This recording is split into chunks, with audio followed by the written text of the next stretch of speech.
ये ऐसी कहानी है जहाँ शादी तो हो जाती है, लेकिन अपनी ही पत्नी से मिलने और सुहागरात मनाने के लिए उसे जिंदगी के सबसे कठिन इम्तिहानों से गुजरना पड़ता है। ये कहानी हमें जितना हंसाती है उतना ही सोचने पर मजबूर भी करती है। तो चलिए बिना किसी देरी के कहानी शुरू करते हैं। कहानी की शुरुआत होती है शुक्ला नाम के एक ऑटो चालक से। शुक्ला अपनी ऑटो में बैठा हुआ है। ऑटो के चारों तरफ सोनाक्षी सिन्हा के पोस्टर लगे हुए हैं। ऐसा लगता है मानो सोनाक्षी ही उसकी पूरी दुनिया हो। वह अपने मोबाइल पर सिनेमाया के वीडियो देखते हुए हल्की सी मुस्कान बिखेर रहा होता है। तभी एक अनजान आदमी आकर उसकी ऑटो में बैठता है और पूछता है, भाई सायन चलोगे? शुक्ला पहले मना कर देता है। वह कहता है कि सायन से लौटते वक्त सवारी नहीं मिलती, लेकिन वह आदमी वापसी का किराया भी अलग से देने का वादा करता है। पैसों का नाम सुनते ही शुक्ला मान जाता है। सायन पहुंचने पर शुक्ला 135 रुपए किराया मांगता है। तभी वह आदमी कहता है, भाई अभी पूरे पैसे नहीं है, ऊपर से लेकर आता हूँ। शुक्ला उसकी बातों पर भरोसा कर लेता है और वहीं खड़ा होकर उसका इंतजार करने लगता है। वक्त बीतता जाता है, लेकिन वह आदमी वापस नहीं आता। काफी देर बाद शुक्ला समझ जाता है कि उसके साथ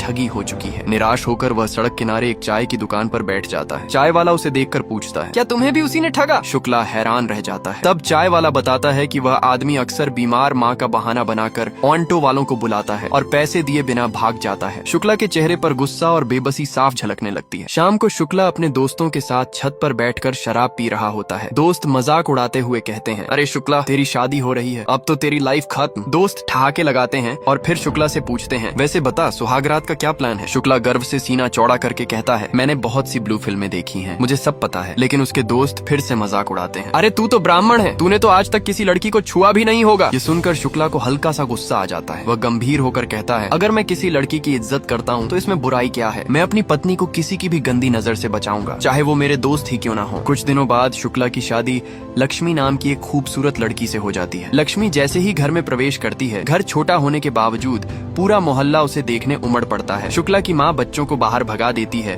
और साथ साथ शादी के खर्चों का ताना भी मारती है। फिर लक्ष्मी की तरफ देखकर कहती है, जा एक गिलास पानी ले आ। लो पहले दिन से ही काम शुरू। शुक्ला यह सब देख रहा होता है। उसे हल्का गुस्सा आता है और वह माँ से कहता है, अभी तो ये नई आई है, थोड़ा आराम तो करने दो। माँ झल्लाकर जवाब देती है, अगर इतनी ही दया आ रही है तो तू ही ले आ। लक्ष्मी बिना कुछ कहे पानी लेने चली जाती है और फिर चाय बनाने के लिए रसोई में पहुँच जाती है। शुक्ला के पिता टीवी पर सीरियल लगा लेते हैं और माँ भी उनके पास बैठ जाती है। घर की असली हालत धीरे धीरे सामने आने लगती है। अब सीन कट होता है रसोई में। लक्ष्मी पहली बार चाय बना रही है। उसके चेहरे पर घबराहट और नएपन का एहसास साफ झलक रहा है। दूर से शुक्ला उसे देख रहा है। उसके मन में चलता है, लक्ष्मी अभी नई दुल्हन है और मेरी माँ उसकी मदद करने के बजाय टीवी के सामने बैठी है। रात हो जाती है। शुक्ला आईने के सामने खड़ा है। वह खुद को नई जिंदगी शुरू करने के लिए तैयार कर रहा है। उसके चेहरे पर अलग ही उत्साह है, बिल्कुल उस बच्चे जैसा जो पहली बार रोलर कोस्टर पर बैठने जा रहा हो। लेकिन घर में पहुंचते ही वही पुरानी कहानी शुरू हो जाती है। उसके माँ बाप टीवी से ऐसे चिपके हुए हैं जैसे दुनिया का सारा सच उसी स्क्रीन के अंदर बंद हो। शुक्ला इधर उधर घूमता है, कोई उस पर ध्यान ही नहीं देता। बहाना बनाकर वह टीवी के पास जाता है। माँ झुंझलाकर पूछती है, क्या है, चैनल बदलना है क्या? शुक्ला हिम्मत करके बोलता है, अरे कोई सोएगा भी कि नहीं? माँ गुस्से में जवाब देती है, नींद आ रही है तो जाकर सो जा, यहाँ मुंह बनाकर क्यों खड़ा है? निराश होकर शुक्ला बुदबुदाता है, तो शादी क्यों करवाई मेरी? माँ बिना पलक झपकाए कहती है, पंडित जी ने कहा है अभी सुहागरात का मुहूर्त नहीं है। गुस्से में शुक्ला दांत भींचकर बड़बड़ाता है, किसी दिन ये टीवी तोड़ दूंगा। कुछ दिनों बाद आखिरकार उन्हें एकांत में थोड़ा सा वक्त मिल ही जाता है। दोनों एक दूसरे की तरफ देखते हैं। कमरे में खामोशी है। शुक्ला प्यार से लक्ष्मी को देखता है और धीरे से उसका हाथ पकड़ लेता है। उसके चेहरे पर प्यार है, अधिकार है और थोड़ी सी झिझक भी। लक्ष्मी भी उसे देख रही है। वह डर से कांप रही है, लेकिन उसकी आंखें हाँ कह रही हैं। शुक्ला इशारों में धीरे धीरे हाथ आगे बढ़ाता है, पास आता है और तभी अचानक लक्ष्मी डर के मारे चीख पड़ती है। उसकी चीख से पूरा घर जाग जाता है। माँ भागती हुई बाहर आती है। क्या हुआ? लक्ष्मी घबराकर बस इतना कहती है, कुछ नहीं। लेकिन शुक्ला की माँ को शक हो जाता है। वह शुक्ला की तरफ घूर कर देखती है, तूने क्या किया रे? फिर बिना कुछ सुने फैसला सुना देती है, आज से लक्ष्मी मेरे साथ सोएगी और तू अपने पिताजी के साथ। शुक्ला चुपचाप खड़ा सब देखता रहता है, जैसे इस घर में उसकी कोई गिनती ही न हो। अगली सुबह वही रूटीन दोहराया जाता है। माँ बाप फिर से टीवी के सामने जमे हुए हैं और शुक्ला दूर से लक्ष्मी को देख रहा है। शुक्ला लक्ष्मी को दूर से देखते हुए चाय पी रहा होता है। लक्ष्मी अब भी थोड़ी अजीब और असहज सी लग रही है। तभी दरवाजे पर दस्तक होती है। एक बार, फिर दूसरी बार, फिर तीसरी बार, लेकिन माँ बाप को कुछ सुनाई नहीं देता। दोनों टीवी में ऐसे खोए हुए हैं जैसे बाहर की दुनिया का कोई वजूद ही न हो। आखिरकार गुस्से में शुक्ला खुद उठकर दरवाजा खोलता है। सामने उसकी बहन रूपा खड़ी है, चेहरे पर गुस्सा, आंखों में आंसुओं का सैलाब। लेकिन अजीब बात ये कि एक भी आंसू बह नहीं रहा। अंदर आते ही वह जोर जोर से रोने लगती है। शुक्ला उसे हैरानी से देखता है। रूपा रोते रोते कहती है, भैया जिस घर में आपने मुझे भेजा था, क्या आपने कभी जाकर वो घर देखा भी था? फिर वह अपने पति सुनील की शिकायत करने लगती है। वो तो अपनी माँ का गुलाम है, मेरी एक बात तक नहीं सुनता। शुक्ला धीरे से पास आता है। अरे ऐसे क्यों रो रही है, क्या हुआ? रूपा सिसकते हुए बताती है, मेरी सास दिन रात ताने मारती है, कहती है अभी तक बच्चा क्यों नहीं हुआ, और इस बार तो सुनील ने मुझे थप्पड़ भी मारा। शुक्ला भावुक हो जाता है और बहन को समझाने की कोशिश करता है, देख रूपा, लड़की की असली जगह उसके ससुराल में ही होती है। लेकिन यह सुनते ही उसकी माँ भड़क उठती है, नहीं नहीं, अब ये नहीं चलेगा। वह चिल्लाकर कहती है, मैं कोई छोटी जात की नहीं हूँ, ब्राह्मण हूँ मैं, ब्राह्मण।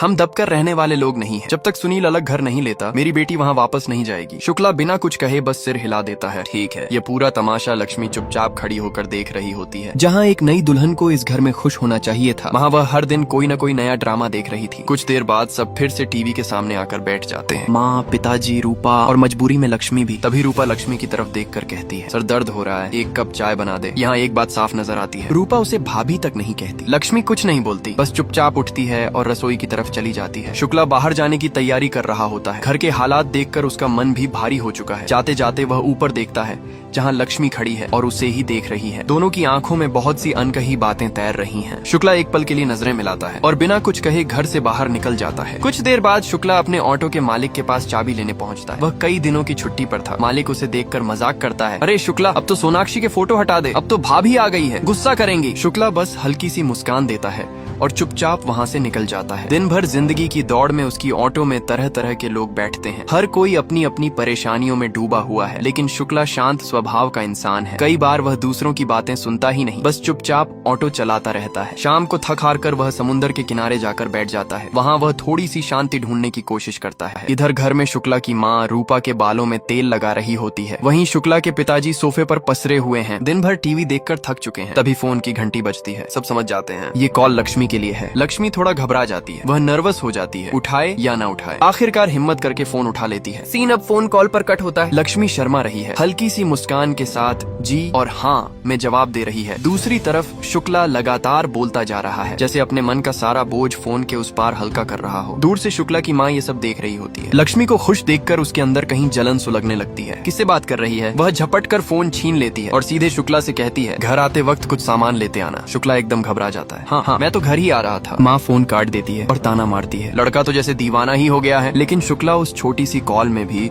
अजीब सा सुकून महसूस कर रहा था। वह ऑटो लेकर घर की तरफ निकल पड़ता है। रास्ते भर लक्ष्मी ही उसके ख्यालों में घूमती रहती है। अब रात का समय है, पूरा घर गहरी नींद में डूबा हुआ है। माहौल में एक अजीब सी खामोशी पसरी है। शुक्ला और उसके माँ बाप के बीच एक सूटकेस रखा है, जैसे एक दीवार जो हर रात उनके बीच खड़ी कर दी जाती है। शुक्ला करवट बदलता है, धीरे से लक्ष्मी की तरफ मुड़ता है। वह हल्की आवाज में उसे जगाने की कोशिश करता है। लक्ष्मी भी उसकी तरफ देख रही है। शुक्ला धीरे धीरे हाथ बढ़ाता है। लक्ष्मी थोड़ा हिचकिचाती है लेकिन मना नहीं करती। और तभी रूपा की चीख से घर की शांति टूट जाती है। मैंने बहुत भयानक सपना देखा है। वह जोर जोर से रोने लगती है। पूरा घर जाग जाता है। माँ उठकर उसे चुप कराने लगती है। शुक्ला और लक्ष्मी बस एक दूसरे को देखते रह जाते हैं, बेबस थके हुए। कुछ देर सब सहने के बाद शुक्ला गुस्से में बोल उठता है, रोज रात को ड्रामा करेगी क्या? रूपा पलटकर गुस्से में सो जाती है और एक बार फिर शुक्ला और लक्ष्मी की सुहागरात अधूरी रह जाती है। सुबह होती है। शुक्ला घर से निकलने की तैयारी कर रहा है। तभी माँ पड़ोस की औरत से कहती है, लक्ष्मी का ध्यान रखना, हम तीनों मार्केट जा रहे हैं। ये सुनते ही शुक्ला का मन चौंक उठता है। वह ठहर जाता है। शुक्ला के मन में एक उम्मीद जागती है, शायद आज थोड़ी सी प्राइवेसी मिल जाए। वह मार्केट की तरफ निकल पड़ता है और सोचता है कि लक्ष्मी के लिए कुछ खरीदे। पहले ख्याल आता है अंडरगारमेंट्स लेने का, लेकिन तुरंत ही शर्मा जाता है। फिर वह साड़ी लेने का सोचता है, लेकिन आखिरकार एक कॉस्मेटिक की दुकान पर रुक जाता है। वहाँ से वह चूड़ियाँ, काजल और सिंगार का थोड़ा सा सामान खरीद लेता है। सारा सामान लेकर शुक्ला उम्मीद भरे दिल के साथ घर लौटता है, लेकिन घर में घुसते ही उसका सपना टूट जाता है। लक्ष्मी अकेली नहीं है, उसके साथ पड़ोस की एक औरत बैठी हुई है। वह औरत बोलती है, तेरी माँ तो मार्केट गई है, लेकिन जाते जाते कह गई है लक्ष्मी पर से नजर मत हटाना। शुक्ला झुंझलाकर कहता है, माँ ने ही लक्ष्मी को बाहर लाने के लिए कहा है। काफी बहस के बाद शुक्ला लक्ष्मी को अपने ऑटो में बिठाता है और सीधे एक होटल ले जाता है। होटल में वह एक कमरे के लिए पूछता है। होटल वाला बिना पलक झपकाए कह देता है 2 घंटे का 2000 लगेगा। बेचारे शुक्ला के पास कोई और रास्ता नहीं होता। भारी मन से वह पैसे दे देता है। कमरे में आकर जब शुक्ला लक्ष्मी के बगल में बैठता है तो उसे अजीब सी घबराहट महसूस होती है। वह कुछ देर चुप रहता है, फिर हिम्मत जुटाकर बोलता है, मैं आपको यहाँ इसलिए लाया हूँ ताकि खुलकर बात कर सकूं। वह थोड़ा रुकता है, फिर कहता है, मेरी बहन के साथ जो हुआ वो मैं आपके साथ कभी नहीं होने दूंगा और मैं पूरी कोशिश करूंगा कि जल्द से जल्द अपना अलग घर ले सकूं। इतना कहकर वह लक्ष्मी को वह सारा सामान देता है जो वह उसके लिए लाया था। चूड़ियां और सिंगार का सामान देखकर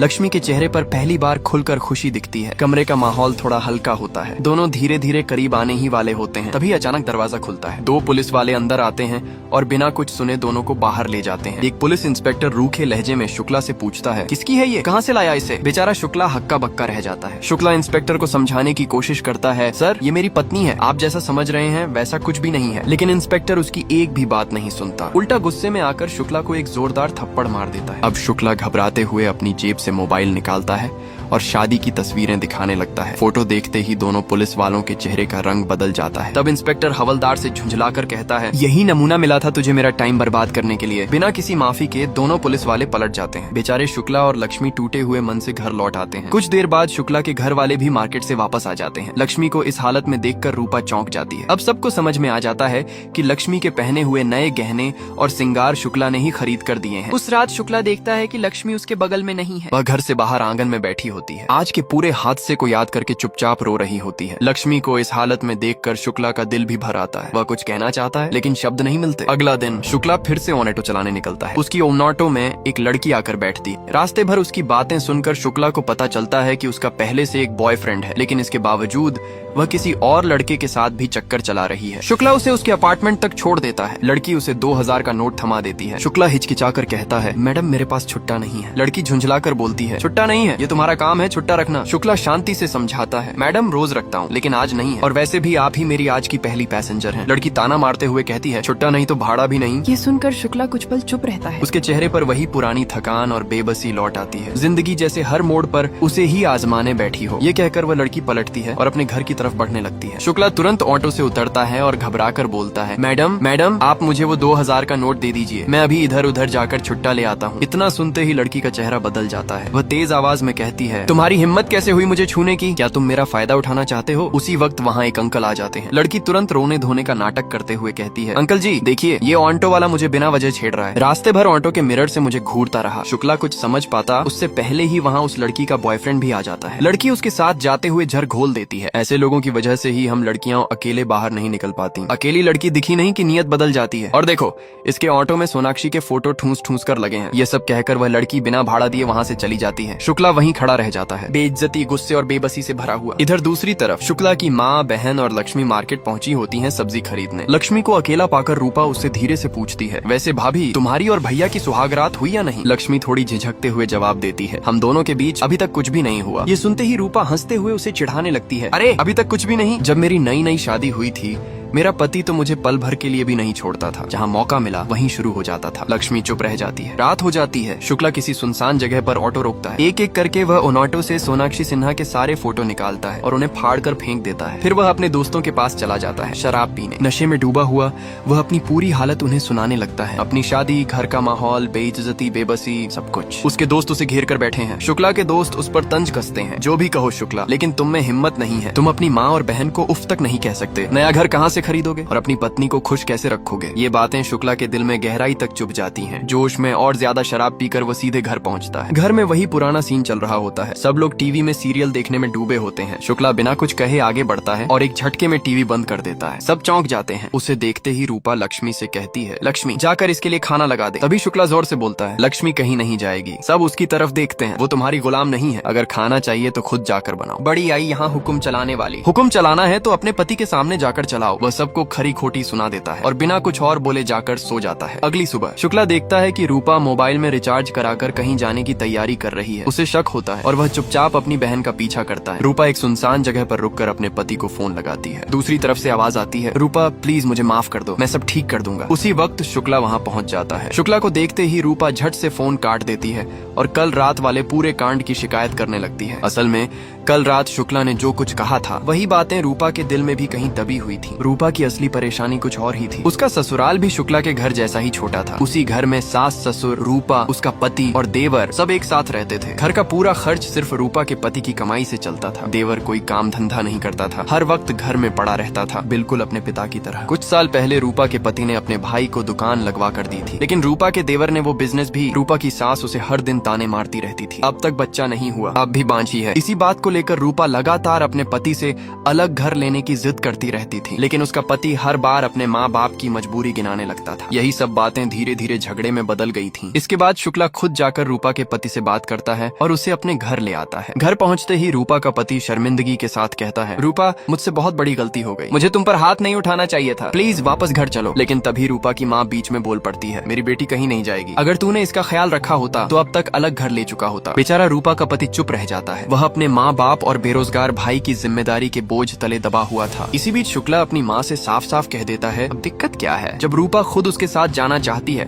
तो उसे रोको मत। फिर वह आगे बोलता है, और माँ, जरा खुद को भी देखो, तुम लक्ष्मी के साथ जैसा बर्ताव करती हो, हर वक्त उसी से काम करवाती रहती हो, वो भी किसी दूसरे घर की बेटी है। ये सुनकर घर में सन्नाटा छा जाता है। आखिरकार रूपा अपनी गलती मान लेती है और अपने पति के साथ उसके घर वापस चली जाती है। रात हो जाती है। शुक्ला ऑटो चलाते हुए घर लौट रहा होता है। तभी रास्ते में 3 लोग उसका ऑटो रोक लेते हैं। वे जिद करते हैं कि एक आदमी को तुरंत अस्पताल ले जाना है, उसे बहुत तेज बुखार है। काफी मना करने के बाद भी वे बार बार विनती करते हैं। आखिरकार शुक्ला मान जाता है और तीनों को ऑटो में बिठा लेता है। रास्ते में वे बहुत सभ्य और संस्कारी बातें करने लगते हैं। लेकिन थोड़ी ही देर बाद वे शुक्ला को एक सुनसान रास्ते पर ले जाते हैं। अचानक माहौल बदल जाता है। तीनों मिलकर शुक्ला को मारने पीटने लगते हैं और उसके पैसे छीनने की कोशिश करते हैं। और जिस आदमी को बुखार बताया गया था, असल में उसे कोई बुखार था ही नहीं। शुक्ला को समझ आ जाता है, आज फिर उसकी अच्छाई को उसकी सबसे बड़ी कमजोरी समझ लिया गया है। वो आदमी सिर्फ एक्टिंग कर रहा था। इस तरह बुरी तरह पिटकर शुक्ला किसी तरह अपने घर पहुंचता है। लक्ष्मी जैसे ही उसकी हालत देखती है, उसकी आंखें भर आती हैं। वह बिना कुछ कहे उसे बैठाती है, उसके जख्म साफ करती है